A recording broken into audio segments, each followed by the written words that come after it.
नमस्कार, मैं मयंक आपके अपने चैनल एसटीसी द एजुकेटर्स पर आपका स्वागत करता हूं। आज हमारा टॉपिक होगा जनरल स्टडीज़ से रिलेटेड।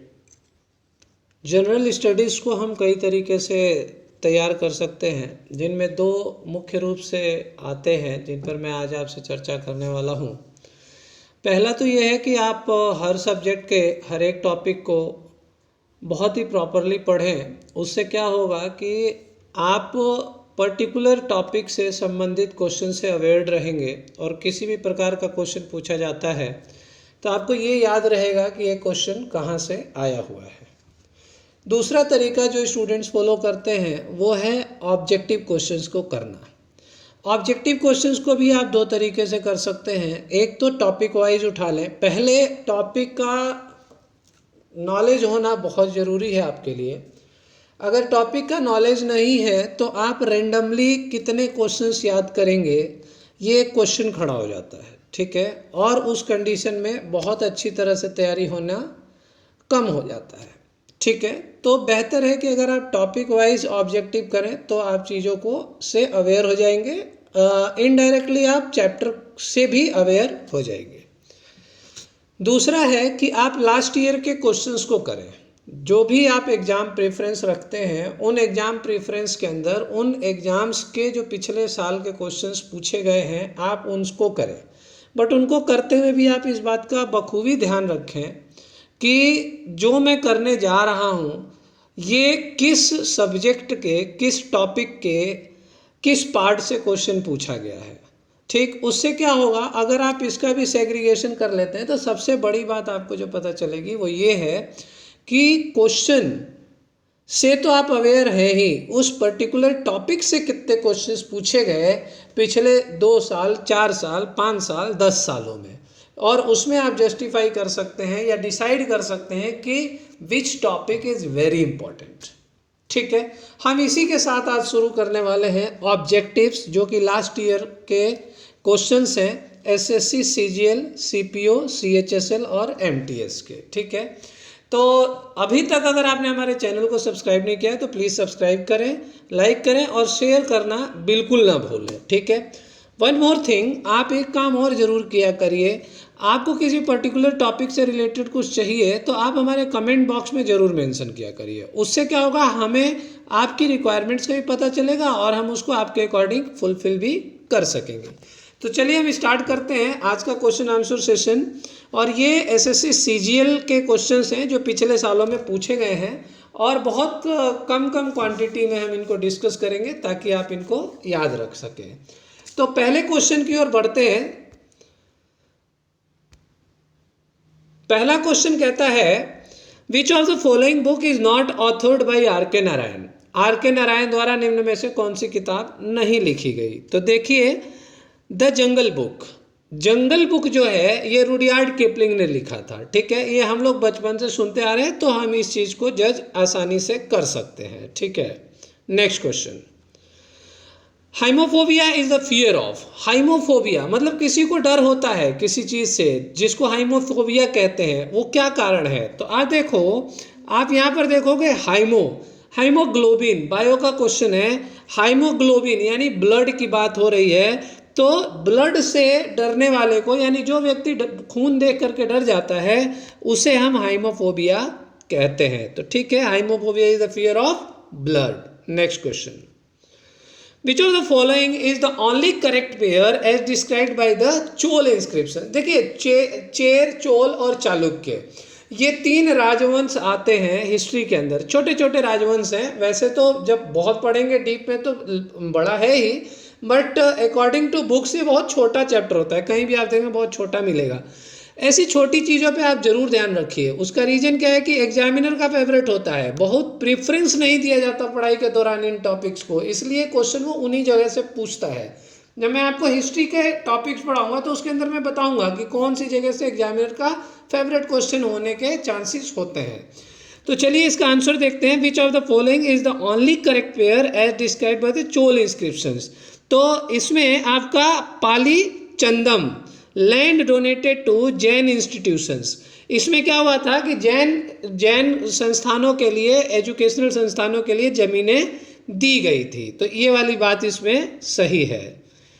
ठीक, next question, which of the following was not a type of sacrifice. देखिए कौन सा त्याग नहीं है, राजाओं के द्वारा कौन सा त्याग नहीं किया गया।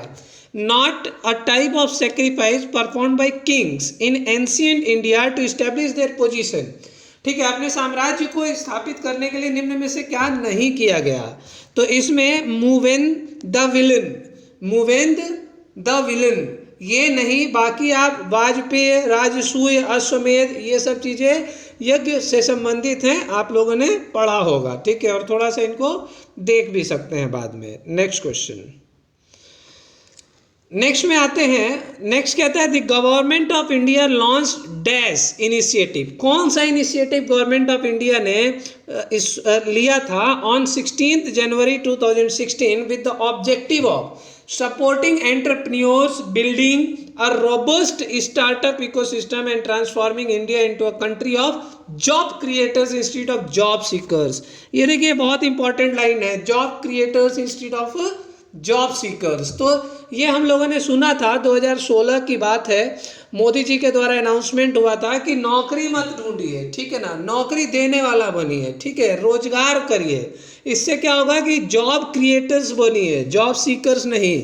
तो ये एक स्टार्टअप इंडिया प्लान था, तो स्टार्टअप इंडिया प्लान के तहत ये बात हुई थी। ठीक है, तो स्टार्टअप इंडिया चालू किया गया था। Next question, crocodile have dash chambered heart. Crocodile के पास कितने चैम्बर का हार्ट होता है। तो क्रोकोडाइल हैज 4 चैम्बर हार्ट। ठीक है ना, ह्यूमन बींग्स का भी 4 चैम्बर्ड हार्ट होता है। ठीक, नेक्स्ट क्वेश्चन,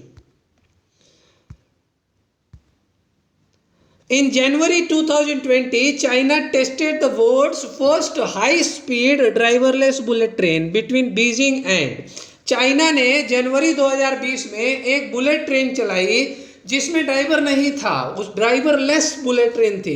उसको बीजिंग से कहाँ तक चलाया गया था। तो उसको बीजिंग से जेंग जियाकू तक चलाया गया था, जेंग जियाकू तक चलाया गया था। ये करंट अफेयर से क्वेश्चन पूछा गया है। ठीक है, next question,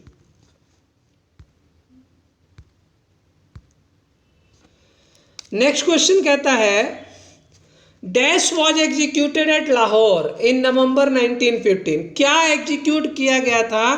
dash was executed at Lahore in November 1950 for his role in the Ghadar conspiracy in February 1950। तो क्यों, कौन था वो। That is Kartar Singh Sarabha, Kartar Singh Sarabha.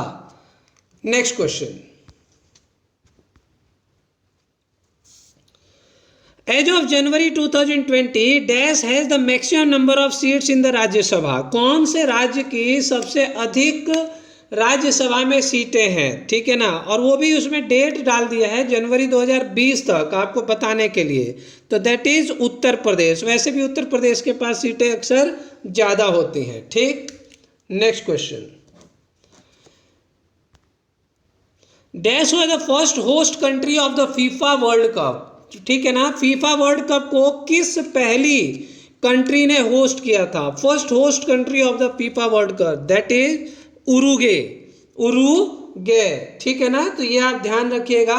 और यहाँ से एक चीज़ और ध्यान रखिएगा, फीफा का कंप्लीट है ना एब्रीविएशन, फीफा का complete abbreviation full form federation international football association होता है। ये भी क्वेश्चन आपसे पूछ सकता है। Next question, Which of the following monuments bear a similarity to the French War Memorial? French War Memorial जिसका नाम है The Arc de Triomphe। ठीक है, फ्रेंच वार मेमोरियल का नाम The Arc de Triomphe। उसी के समानांतर भारत में कौन सी इमारत है।